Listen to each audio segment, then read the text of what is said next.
Hello everyone and welcome to a new episode of the Bog Warrior. In today's video I will show you how Belial will change the pit as we know it in the upcoming Season 11 of Diablo 4. As mentioned before, the lesser evils have invaded Sanctuary and Belial will be the one controlling the pit. So let's see what changes are happening at the pit. The first thing that you will notice, and the most obvious, is that Belial's eyes are back. They are called Betraying Eyes. These eyes work the same as when they were introduced back in Season 8 when we had the apparition incursions. Same as before, you need to interact with the eye and additional enemies will appear. Slaying these enemies not only helps towards the pit's progression, but if you activate 5, you will replace the pit boss with Belial. The other changes are the same as when we had apparition incursions. The apparition of Belial can appear, and also the minion apparitions. You can identify them quickly as they look like green spirits. As you already know it, they deal a lot of poison damage, so be ready. Now going back to Belial's eyes, interacting with the eyes or not is completely optional, so the question is why you should or shouldn't interact with the eyes. The first reason is if you haven't got your first corrupted eye of Belial. Belial as a pit boss begins with many replicas of him that fire poison at the middle of the arena.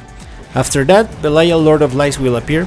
Same as other bosses inside the pit, he can call to the echoes of many bosses, but he can also summon his own echo. This is the same version as when you face him in his lair, so you have to be extra careful when encountering it. You need to defeat Belial for the first time in the pit so he can drop his corrupted eye. The eye contains Belial's corrupted essences that when you take them to Hadriel, he will be able to convert them into divine gifts. This will most likely be the last divine gift that you will get. Belial's essences are the essence of lies that lets you fortify per second, and the essence of shadows that briefly lets you become unstoppable. These essences are basically the new powers that you can use from him in Season 11. Aside from getting Belial essences, you need to farm Belial to continue collecting his corrupted eyes, so you can open Belial's chest when facing Asmodan. But most important, you need to farm him to increase the ranks of his essences and make them more powerful. The only reason why you would want to avoid facing him is if you are struggling on clearing a certain pit level, which can happen as you try to unlock a torment level or when you are pit pushing high levels to level up your glyphs, because of course Belial is way harder than most bosses. So again, this is entirely optional. So there you have it, this is how the pit is being affected by Belial. Please let me know what you think of this upcoming change in Season 11 in the comments. We reached the end of the video, thank you very much for watching. If you made it this far and found the video interesting or useful, please consider to share, like, comment or subscribe, and I will see you in the next one.